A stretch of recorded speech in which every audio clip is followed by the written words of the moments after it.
Hello, welcome. I'm Pauline from PQW, and I've got some exciting fun things to show you in this lesson. I'm going to show you how I've made these hats. What do you think? Like, you can make them any size, any shape, for a small toddler up to a large adult. You can make them for men or women or children, so for everybody. And you can make lots and lots and lots of these. But to start with, I'm going to explain a few of the steps that we need to go through, how to get the shape, how to make it to the size you want. There is a pattern for this. I have produced a pattern which will give you a cutting chart. It's just a basic chart. You may have to adjust things to suit the size that you're making for. You can make the brim any width you want. Like if you want to have a really wide brim, you'll just make extra strips. But they're all made out of a honey bun. Now, if you don't know what a honey bun is a package of fabric that the fabric companies do up for us. All the colours are coordinated, and the width of this strip is 1.5 inches wide. But if you can't find a honey bun in the colour selection that you want, cut your own fabrics. So cut your strips of fabric across the width, 1.5 inches wide. And from that, you can then start to produce your hats. This one here, I've cut the fabrics myself, 1.5 inches wide. The other two hats, well, this one in particular, I used the one fabric, just cut lots of strips 1.5 inches wide. This one here, the colourful one, it's actually got two different colourways in it, but they all blend together nicely. Now, I wished I had have made this brim a bit wider on this hat, but I ran out of fabric, so that was as far as I could go because I just couldn't find anything else to add to this. But the good thing is, if I do find some more of that fabric, I can come back and add some more strips to it to make the brim wider. So there's lots and lots of options. But it is good if you've got an existing hat that you really love to wear, because that would be the perfect thing for you to model from. So like, for instance, from Rob's hat, Rob's Akubra, I still have this. I modelled from this to make this hat. Okay, now I could wear this hat, it could be for men or for women, it just depends on the colour.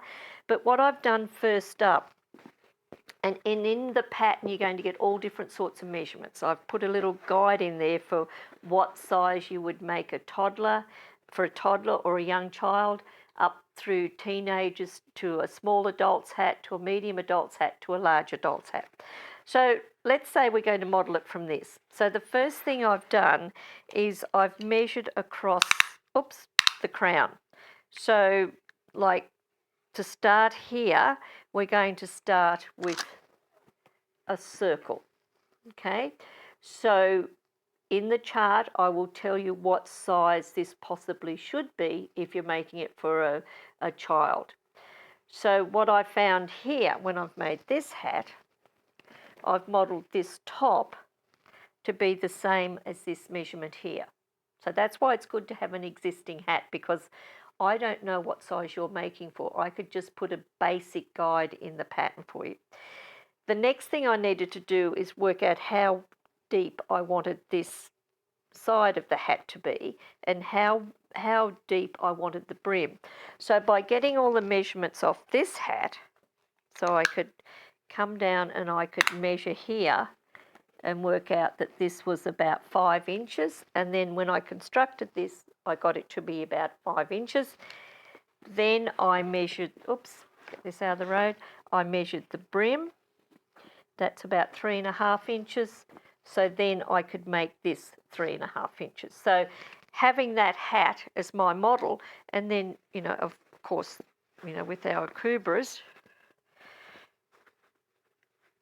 And if you're watching this video and you live somewhere else in the world, this is a traditional stockman's hat in Australia, a Akubra. This is what most of the men in the country wear. They're gorgeous hats. So you can make your own. So now with this one, once I've got it finished, I can shape it the same because it's very flexible. And the great things about these hats are that they're very washable, okay? They're very pliable.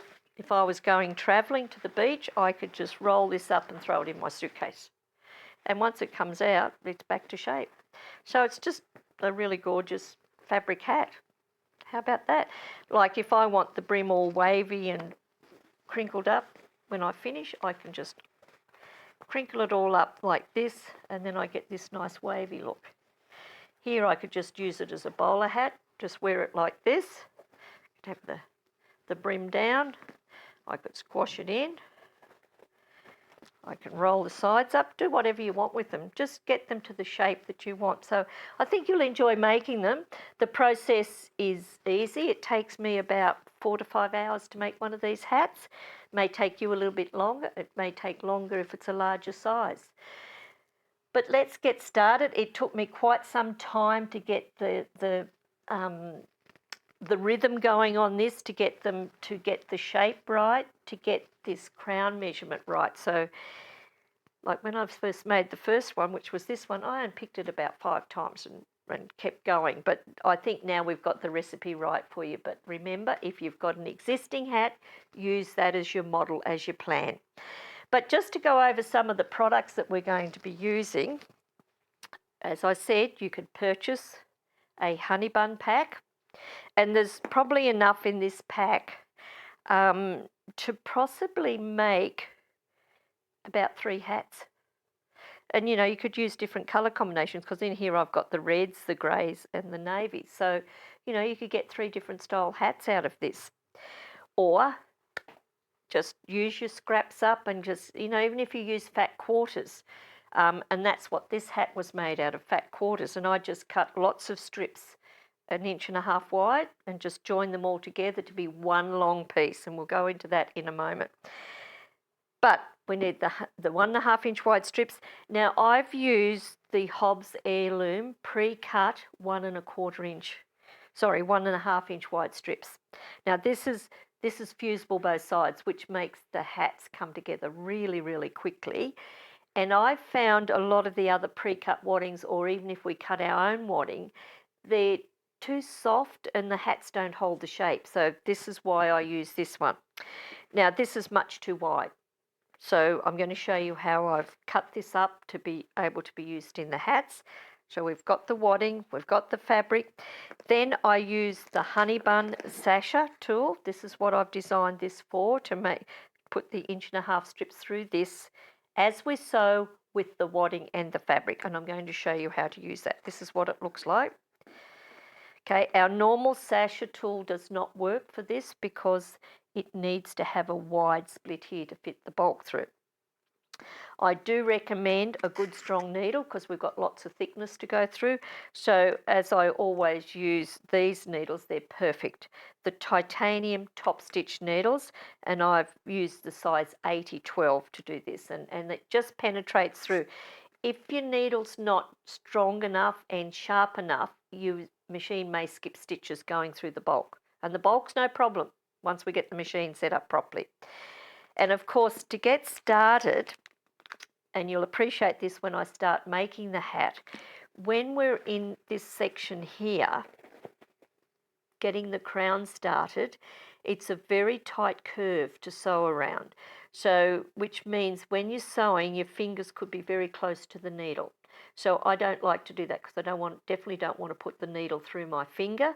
So I glue the first couple of rounds so that my fingers don't have to sit close under that foot near the needle.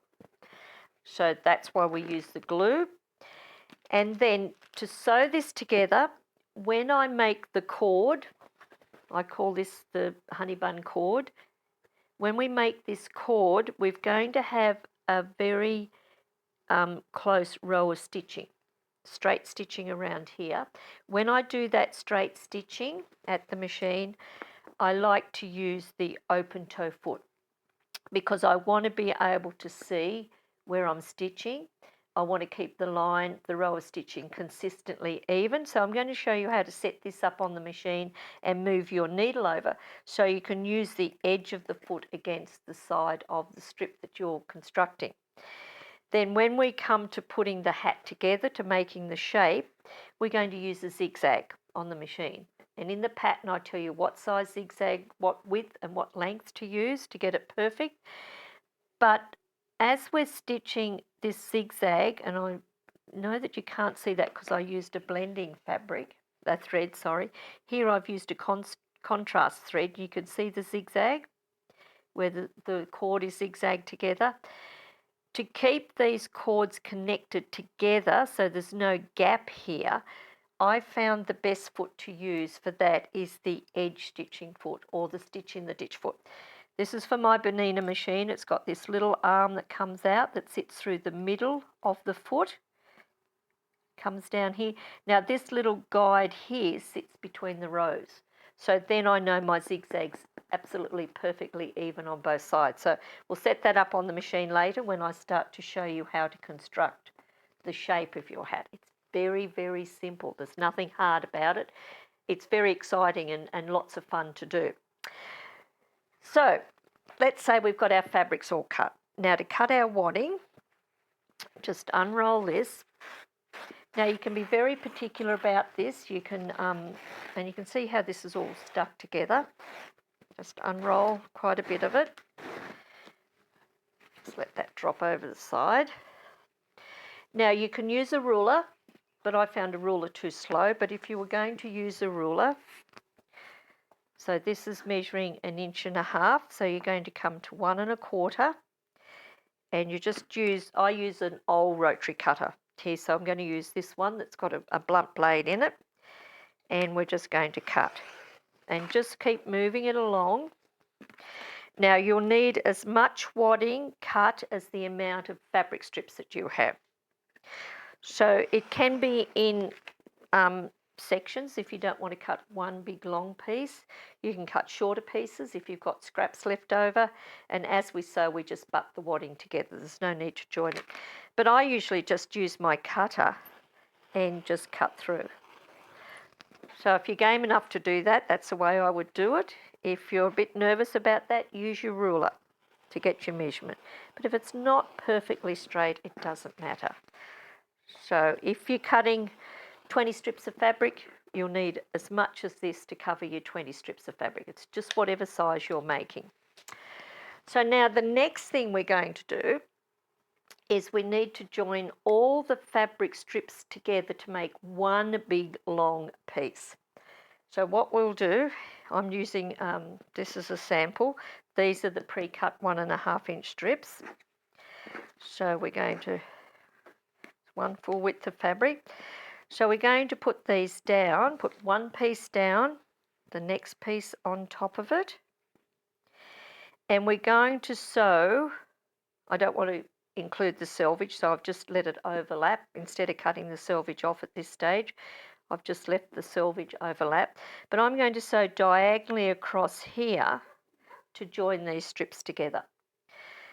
Once I've sewn across here, and use a small stitch length, like I'd go down to about 1.7 because I don't want this to open up.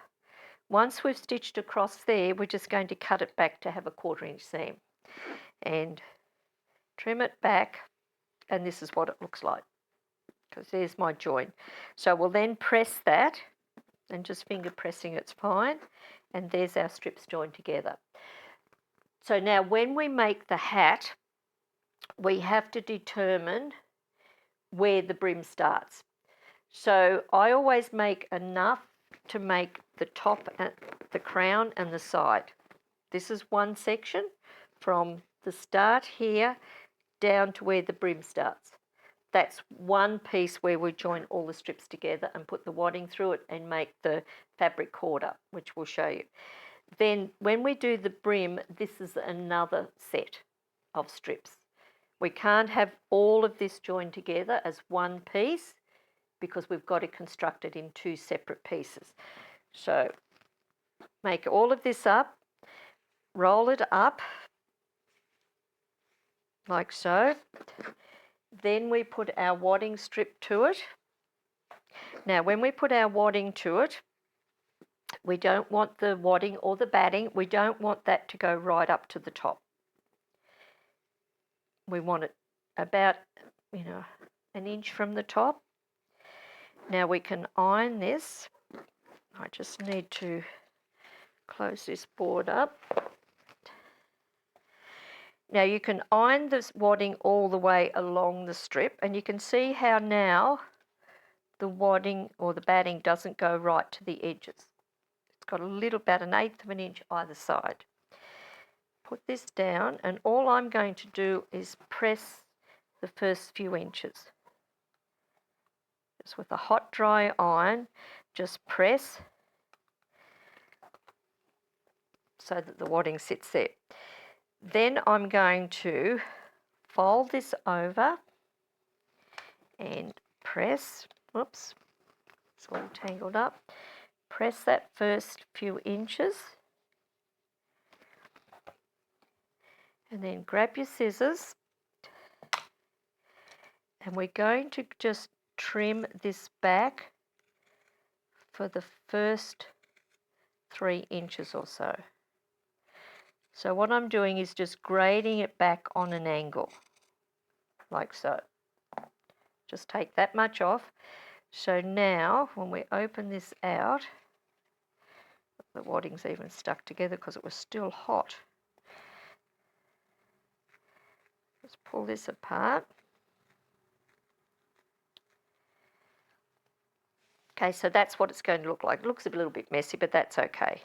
I'm going to take the selvage off, trim this back a little bit further, because where we start sewing in here, we want to get rid of a lot of the bulk. So that's what I'm doing for this first little bit. I want to trim that back so that it sits nice and flat. Now I then use the glue and put little dots of glue on here. Fold this over and press. Now the Fusible on the wadding doesn't stick to your iron, which is really good. Now what I want to do here, now you have to do this at the start here and at the finish where you come in to start making the brim up. You need to get rid of the bulk at the start and the finish. Now you'll be able to, with the pattern, it'll be telling you approximately how many strips to join to make this section and how many strips to join together to make this. So you'll know where the start and finish is.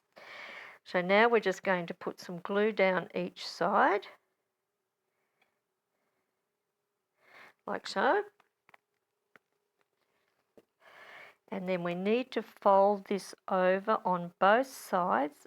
I'll just get this folded in and then I'll show you how it looks. So this is how it's looking, and I'm going to press it now just to set the glue. Now this is all the pressing you have to do. So I'd go to the other end of my strip and do exactly the same. Get it all prepared like this. So you'll be doing 2 starts and 2 finishes like this to make up your both sets. Now we're ready to go to the sewing machine and we're going to start sewing. Now when we start sewing, we're going to have a stitch length about 3. We're going to have the open toe foot on the machine, and you can use whatever colour thread you want. As I said with this one, when I was making the cord up with this one, I don't know that you could be able to see it, but when I was making the cord up for this one, I used a variegated thread to do all of this straight stitching. But when I started zigzagging it, the variegated thread was too much. I started with the variegated thread and I did a couple of rounds and I just didn't like it. So I undid it and then I put a plain white thread on.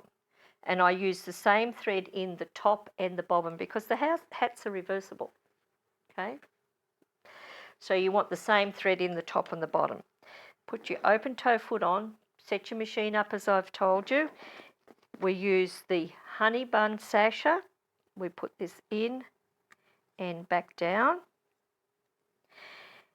Then we're going to go to the sewing machine and we're now going to fold this over in half. And we're going to start sewing right on this tip. So right here we're going to start sewing. So it would be advisable to have a little leader piece of fabric to start. So I'm going to cut a square of fabric with some wadding in it, fold it over, and I'll start sewing on that little square of fabric first and then come straight onto this. I find if we try to start sewing right here, what happens is the feed dogs suck this down and you won't be able to get good traction to get it start sewing. So once we get onto here, we'll stop with the needle down to hold this in position, and then we use this tool to pull it to do all the folding, and then we just fold it over and stitch in about 1/8 of an inch from the edge all the way through. So we're going to go to the machine now and set it up, and we'll start stitching this. So come and join me at the sewing machine. And this is part 2 of lesson 1. All right, and when you're ready. Okay, so now we're at the sewing machine. Just a little couple of things here. We've got the open toe foot on that we talked about. I'm just using a normal white thread in my bobbin and my top because this is nice soft colours that I'm using. I suggest that you roll your wadding and your fabric up into a roll and maybe put them in 2 separate baskets on the floor alongside you, just to keep them from tangling up. Now we've got our starter piece I've just made. It's just a little piece of fabric with some wadding inside. But on my machine, and I strongly, strongly, strongly recommend this to make the hat easy to glide under the needle, is put a sew slip mat on your machine. Now, if you don't know about a sew slip mat, it's a mat that lays over the bed of the machine. It's got a big cutout for your feed dogs to work up through. It grabs to the bed of the machine. So once you put it on, just pat it down so it's adhered to the machine so it doesn't move. Now, as we sew, everything's just going to glide through. It's not so important when you're making the fabric cord up, but when you start constructing the hat and the way you have to hold it, the mat takes all the pressure off you. So everything will just glide perfectly for you. So I really recommend that. So now we're going to start sewing with our feeder piece on here.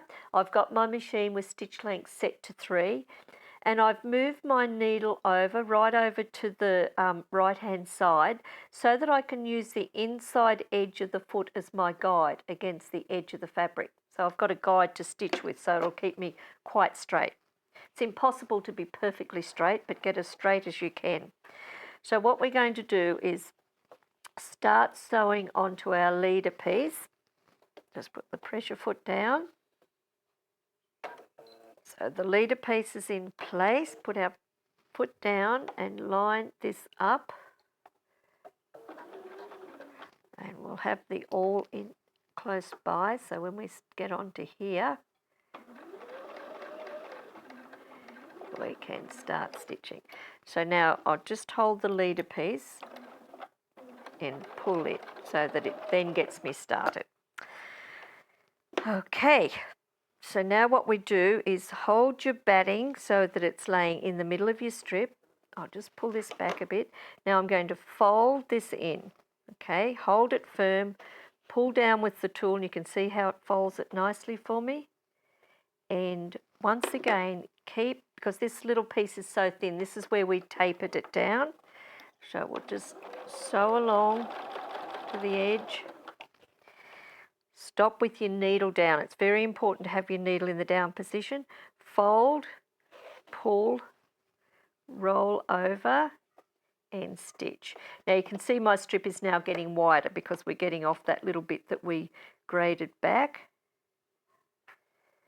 You know, and if you cut your own strips, you won't have that little pinked edge on your strips like I have here. That can make it just a little bit more difficult to get it even. And what you're trying to do is keep your strip nice and even. But I just find that, and you can see now that my side of my foot is sitting right against the edge of this fabric where I fold it, and my needle is in about 1/8 of an inch. So now all I do as I sew is keep my eye on that foot and just sew along. Just keep sewing. Now this will take you a little time to do all of this, but it's worth doing. But what I'm going to show you next, I'll just sew a little bit further, but I want to show you how I would join the wadding or the batting in if I need to, because I'll run out of it very soon. So yes, you do have to stop often to keep folding your fabric. But if I didn't use the honey bun tool, I'd be sitting here doing all of this. I'd have to iron it and I'd have to turn it over and pin it or press it. So this is what's going to keep everything even. You can see how it's folding it even for me. So it takes all the challenge out of me having to do all that extra work.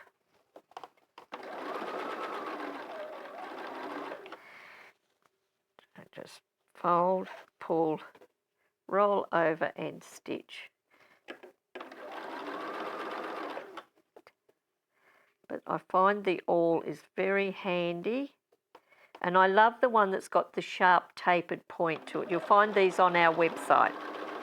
Anything I'm showing you here, except for the fabrics, we don't sell the fabric, we sell the wadding, we sell the honey bun, we sell the glue, we sell the sew slip mat. It's all on our website, which is www.pqw.com.au, and you can look around and see what else you might like to have. And the pattern is available on our website, and I really suggest you need the pattern to give you all the guidance of the cutting and all the little incidentals that you'll need. The pattern has photos in it, close-up photos of different things that you'll need to see. So now I'm running out of my wadding. I'll just pull this down a little bit further, stitch a little bit more.